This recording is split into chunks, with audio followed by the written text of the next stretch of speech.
இப்போது ஆதிபத்தியம். ஆதிபத்தியம் என்பது என்ன? உங்களுடைய தாயை நீங்கள் எவ்வளவுதான் திட்டினாலும் அவள் உங்களை போலீஸில் கம்ப்ளைண்ட் செய்ய மாட்டாள்.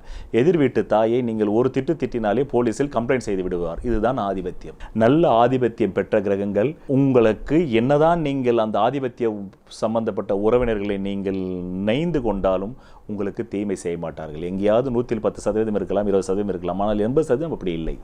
அதுதான் ஆதிபத்தியம். அதுதான் பாசிட்டிவ் நெகட்டிவ். சுப ஆதிபத்தியம் என்பது உங்களுடைய லக்னாதிபத்தியம், பஞ்சமாதிபத்தியம், பாக்யாதிபத்தியம்.